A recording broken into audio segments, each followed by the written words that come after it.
After e4, c6, we play the two knights against the Caro-Kann. We're going to go through the variation where the pawn takes the pawn, we take back with the knight. In this video, we're going to go through e6. And that's not very good, although it is a move. You have to know what to do against it. It's a little bit passive. So let's just understand how to exploit this. We played d4. This is crucial in controlling c5 and e5. And we will see how useful this is going to be. Moves here could be, well, bishop b4 check is wrong because c3 kick away the bishop has to move again. Bishop e7 is a move that sooner or later will have to happen, because otherwise what are you going to do to develop the bishop? Bishop d6 just runs into you taking the bishop and going to an open endgame with the bishop pair. It's not worth it. And so the two main moves here are knight d7 and knight f6. So let's go through knight f6 first. We take.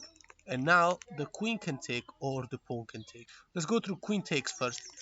After this move, this is very similar to a Rubinstein pattern, typical idea of trying to trap the queen. This is already wrong, so you have to recognize this position. You can play now bishop g5, which comes with the tempo. The queen can either go to g6 or f5. There are no other squares available. e5 is under attack of the pawn is protected, and h6, the bishop as well are protected, the whole diagonal is attacked, so the queen has to go g6 or f5. Let's start with g6. So after queen to g6, obviously we develop with tempo, we play bishop to d3, and now the only move available for the black player is queen h5. Now we have to play rook to g1.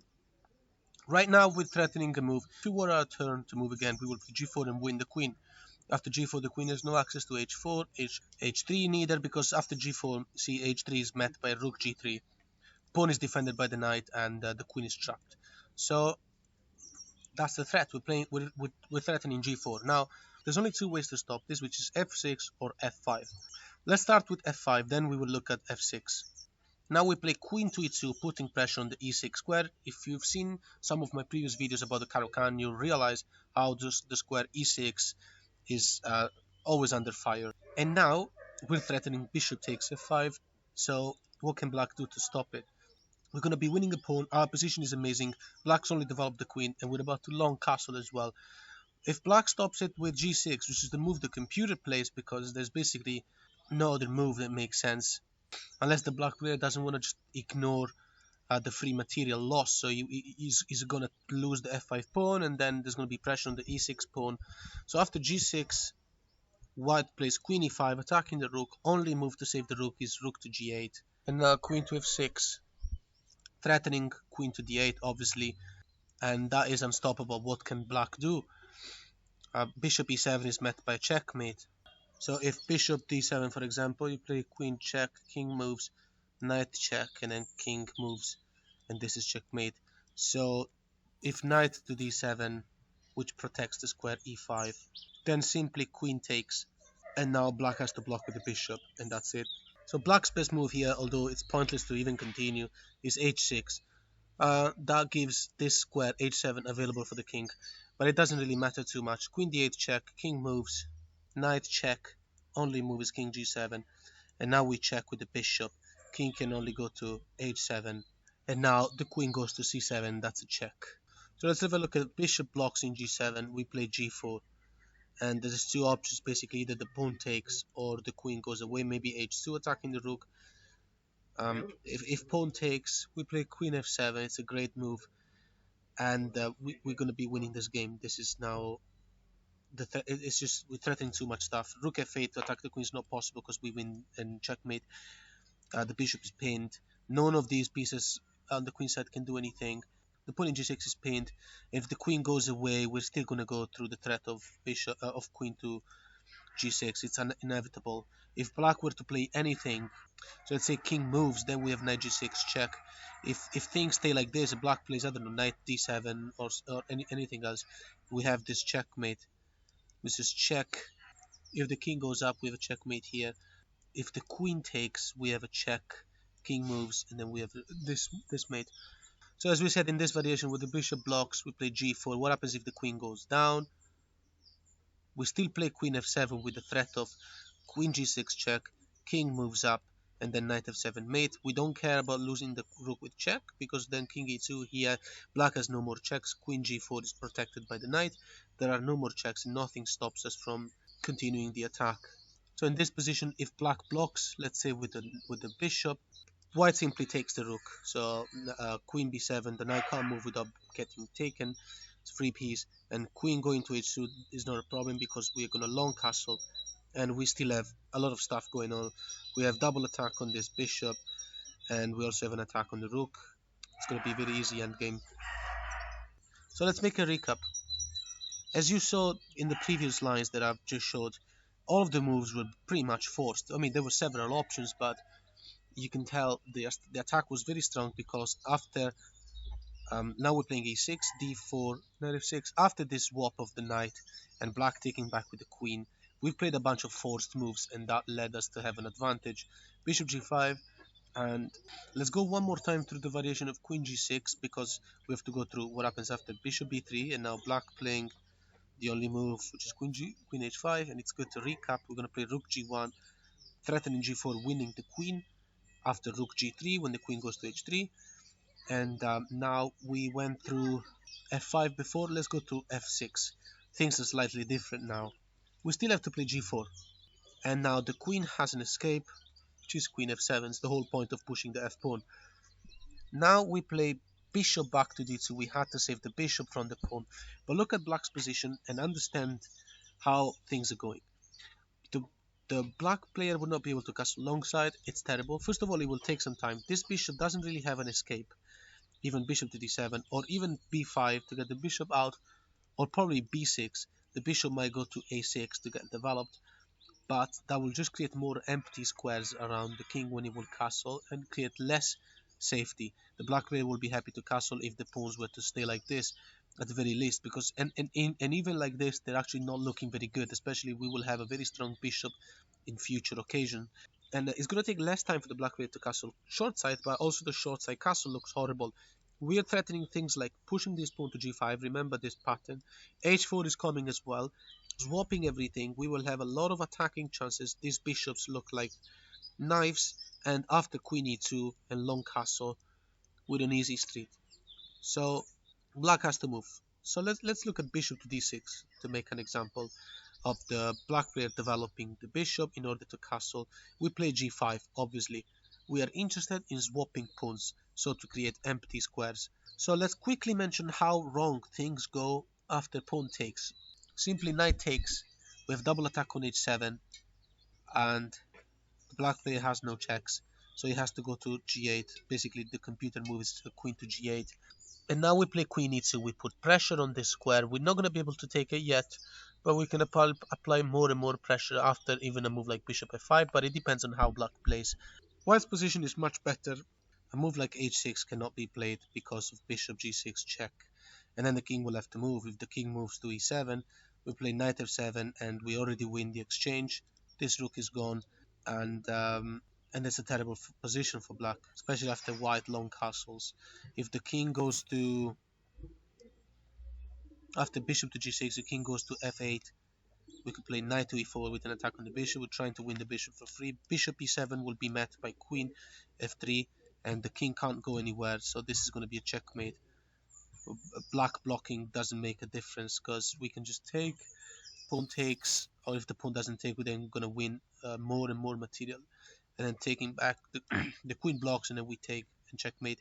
And after knight e4, if the bishop goes to c7, we have an obvious mate in 3 with bishop to b4 starting. So in this variation, after the g5 and take, queen g8, we're going to play queen e2. So as we notice, a move like h6 is very weakening because we have this massive threat of bishop to g6. What can black do? The computer suggests knight a6. It's a lost position, and also we have to take the knight now. After pawn takes, we have dismantled the pawn structure.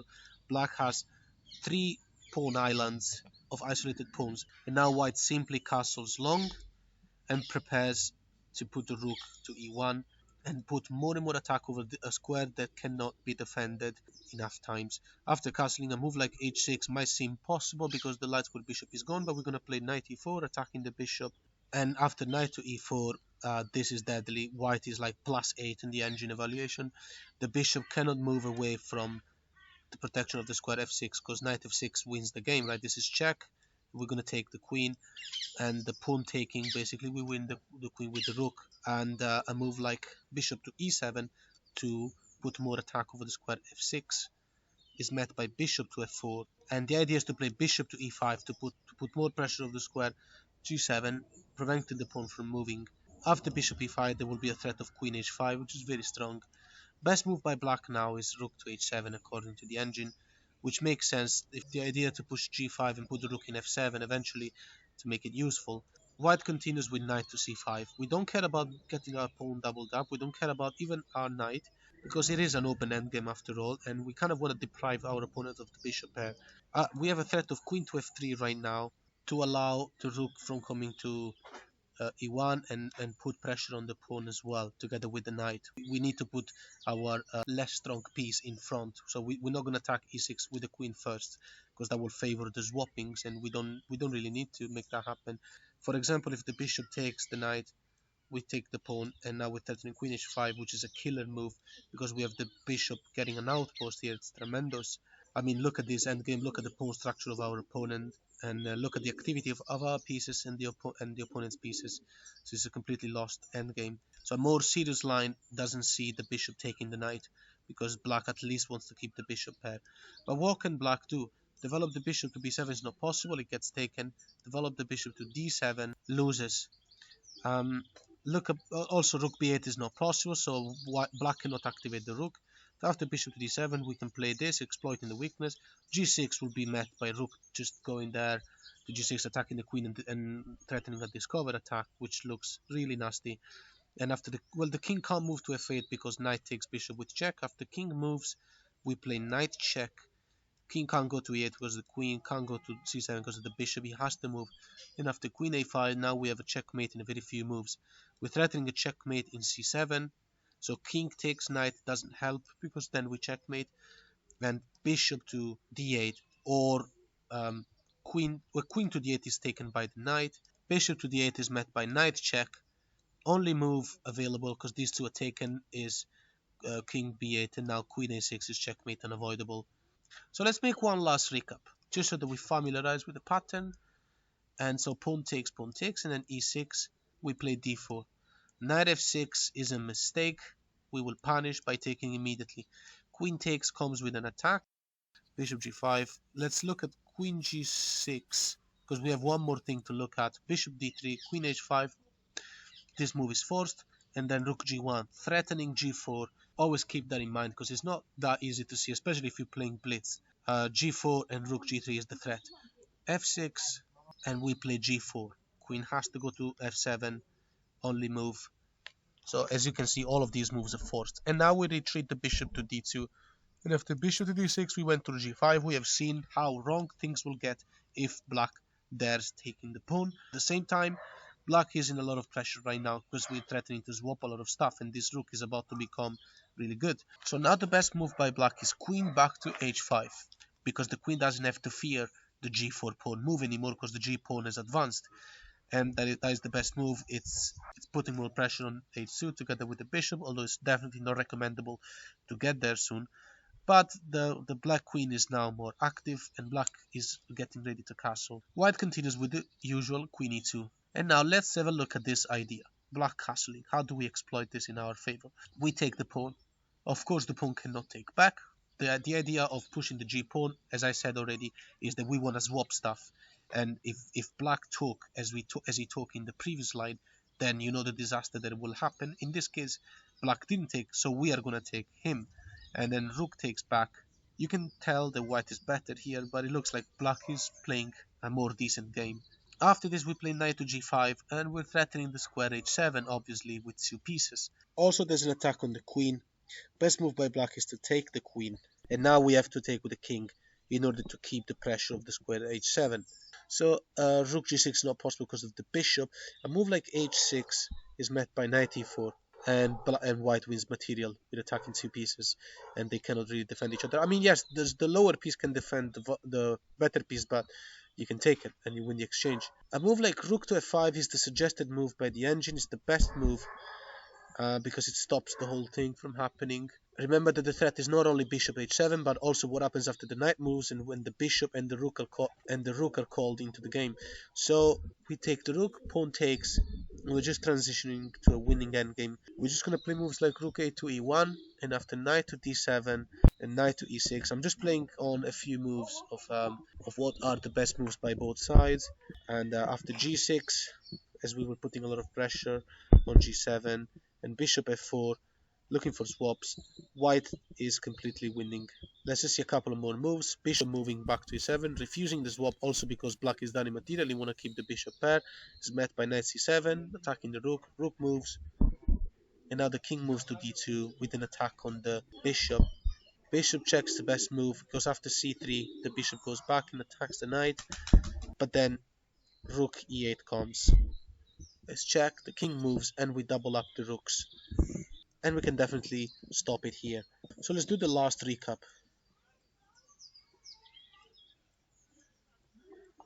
After e6, d4, knight f6, immediately take, bishop g5 and bishop g6, bishop d3, queen h5 is basically the only move, rook to g1, f6 which is better than f5, g4, queen f7 only move, bishop goes back to d2 since it's being attacked, and in the variation of bishop d6 we play g5. So let's see, earlier we went through pawn takes and then castle. What happens if black plays a more normal move, such as knight d7 or bishop d7? Let's look at bishop d7 just to make an example. Here's the pattern that you need to remember for this situation. And the loveliest thing about this video is that more than ever, all the moves are forced. So now this is a forced pattern. We can play g6. If the pawn takes, bishop g6 wins the queen, because we're pinning the queen and the bishop is defended by the rook. If the queen moves to g8, we are going to take the pawn. And well, rook cannot take because of the bishop, and we'll be losing a lot of material. Although that is basically the best move, because right now the queen will have to move again, and this pawn cannot be taken. But what can black do? He can't go queen f7 because of bishop g6. He can't go queen f8 because queen f8 and bishop g6 is coming anyway. The king will lose the right to castle, and what will go on with this incredible passed pawn. And so the best move, the computer says the best move is bishop rook to h7, then bishop g6 check. Black's king right the castle away. So now king d8 and now take the rook. There was no need to take the rook and still preserve black's right to castle. Queen takes back, and now white continues with the usual queen e2. Needless to say, bishop a2 is silly because of rook h1, winning a bishop. And now the game continues. The white player is about to long castle and go up with quite a lot more material. So in this position, as we saw bishop d7, now we're gonna see knight to d7. We still play g6. It's a pattern that you need to remember. So in this case, let's have a look at this other idea like queen e7. We still take this pawn. And now let's have a look at a few moves of black just trying to continue to play a game. Knight to b6, for example, and it's met by this beautiful move, knight e5. But why knight to b6? We're looking at knight to d6 because knight to b6 allows the development of the bishop and the king to castle. You might argue that this move and this move was not ideal, but neither was knight to a6. We saw before how the knight to a6 idea is often challenged. In this case, we might take of not taking, but simply because we are the bishop is protecting that very strong pawn. But the knight in a6, as we've seen in previous videos of the Caro-Kann, is often met with a move like a3, which completely paralyzes it. So after this move, white continues with this beautiful move, knight e5, and we're threatening knight g6. The rook cannot take the pawn because of the bishop, and so knight to g6 wins a lot of material. Queen f8 is also met by this move, queen f7, queen d7 is not possible, and every other move is really wrong. So what happens after pawn simply takes the knight, then we play pawn takes, and we're going to recapture the piece. Needless to say, if bishop takes here, we got check, and just an amazing position, and this glorious passed pawn. And in the same position, if the bishop doesn't take the pawn and goes back to c7, we still have this bishop g6 move. King f8 is met by queen f3, it's going to be checkmate soon. The f6 square is crucially defended by a pawn. If the king moves somewhere else, like on the d file, we have bishop g4, bishop g5, and it's a check by the queen. The queen is pinned, so we're gonna win the queen. So in the same position, bishop c7, bishop e5 don't work. So what about bishop c5? Again, bishop g6 check, king d8, and bishop g5. So that works similar. Last variation we're gonna look at the two knights, and pawn takes, knight takes, e6, d4, and then knight f6 is taken. Queen takes, bishop attacking the queen. As we mentioned at the beginning of the video, the queen could have gone to f5, and this is now met with queen to d2. So now black has a few developing ideas. As we know, the castling alongside is a suicide, and we have bishop f4 in case, which is just too strong. Black will have to develop the bishop. Now, of course, I'm aware that a lot of different moves can happen, and as I say in every video, it's impossible for me to cover everything. Although with the passage of time, I think I will. But the thing is, we're going to play the best moves of our opponent. We're going to look at all the possible blunders, but we're also going to look at moves that make sense. So let's have a look at dark square bishop developing either to e7 or d6. Bishop to d6, for example, is met by bishop to d3 attacking the queen, another forcing move. So now the queen will have to move. D5 is the move, because queen g4 is met by h3 attacking the queen, and after queen h5 we can play g4 and the queen is trapped. So after queen takes pawn we play king e2, and once again the queen cannot go anywhere. Our move is coming here, it's inevitable, rook a to g1, and so we're going to win the queen. So in this position, after bishop d3, queen d5, now we play c4. The queen cannot go anywhere. Each one of these squares is attacked by a piece or a minor piece. a5 is only attacked by the queen, but it's not protected. So after bishop to b4, for example, you simply take the bishop and you're up a piece, and the queen will have to move backwards. So in this position, after queen to d2, let's look at bishop e7. This is immediately taken. King takes, only move, and now we play bishop to d3, forcing a reply. Here looks like the black queen has more freedom. She will go to g4. No need to go somewhere else where she can get attacked once again. We don't have any problem playing pawn to c4, advancing our pawn. Also, we have an idea of playing c5 eventually and b4. If you remember from previous videos of the Caro-Kann, making this bishop worse and worse and playing knight e5. So white now, after queen g4, will simply castle, and white's advantage is crashing. Let's just transition into winning endgame. Let me just mention that h5 is met by h3, right? Which is a bit silly because that traps the queen. So look, both of these squares are attacked by white pieces. Black can't really start an attack on the king side, it will be punished by h3. And so we know what the threat is. A move like rook to d8, for example, allowing black to go to h5 with the queen, is met by rook f to e1, and white's goal now is to play queen to b4 check, forcing black to the light square, and then rook e4, and then when the queen moves, then we play rook h4 and we infiltrate. That is the plan we're going for, and black will have to stop it by playing c5, the only move that stops this from happening. Now we play queen to c3, putting more attack over that square. So we're already in a winning endgame, we're just looking at how to just capitalize this game. A move like pawn takes is met by queen c7, so that was actually very dangerous. The rook can't block because this is a free bishop. Bishop d7 will be met by knight e5, attacking the queen and the bishop. The queen will have to move, so queen to h5, for example, is met by queen check. King moves, and now knight d7 wins the piece. If queen takes queen, we take back with the knight. If somebody else, like a rook or a knight, takes, then we have a free queen. So you might argue that after bishop d7, knight e5, the queen might not go to the 5th rank, but okay, let's say h4. But then in that case, we can take the pawn in b7. The knight's controlling quite a few squares. We can trap the rook, and if the knight moves, then we still win the piece, right? So in this position, as we notice, pawn takes is bad. Let's look at another one. After queen c7, king e8. Again, the plan is the same. Rook e4, and then queen moves. Then we have the infiltration of the rook like this. Rook is going to h4. Queen moving again. Best move, queen d5. We're going to h7, and move like knight d7, for example, we just pick up the pawn. King f8, we move the rook, it's protected by the bishop. We enjoy the winning endgame. So in the position we saw before, pawn takes is wrong. Let's look at pawn b6 to reinforce the c5 square where we really want to go to.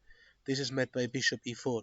winning the game. So a move like knight to c6 right now is still met by queen takes c5, and the plan continues. It's just a blunder. And best move by black is apparently pawn to c4, which we take with the queen, and this allows black to play some sort of counter-attack idea, queen f4, and then cover these squares to stop the check of the queen. Queen c5 and queen d6, looking for swap, is met by queen to h5, and we're gonna do a bit of cleanup of these pawns. A move like h6, and now that stops the queen from infiltrating, but now we play knight e5 with an attack on f7, so we don't have to worry about our d4 pawn. A move like rook to f8 to protect the pawn is met by queen h4 check, king moves to the only available square, and knight to c4. This is to assume that black will have played the absolute best moves only in this position that arise from such an opening. Queen to e7, looking desperately for swaps, is just met by queen to g3, targeting a weak pawn, and just last couple of moves to finish off, knight to d7 or knight to c6. In both cases, or even bishop to d7, we're still threatening knight to d6 and a complete dominant position. So after knight to d7, knight d6 check, king moves, and black player is paralyzed. The bishop cannot go to fianchetto because he gets taken. The king can't go to the dark square because of this queen. White plays bishop f1 now. The idea is to play the rook to d1, and then moves like c4, d5 are coming. So for example, let's look at f5. Best move by black is met by c4, and f4 attacking the queen is met by queen to a3, keeping an eye on the knight. And after best move by black, king to c7, trying to take the knight, we just protect it with one more pawn. And a move like b6 is met by rook 8 to c1. In this video, we looked at many lines. Most of them were quite short, maybe 10-15 moves, because all the moves were forced. In this case, we have given an insight of black playing the absolute best moves and how to hold things together and still win. In conclusion, that e6 and knight f6 opening of the Caro-Kann is not very good, although it's very popular, so if you know what to do, you'll have an easy time winning. In the next video, I'll cover the knight going to d7 first, which is also another very popular move.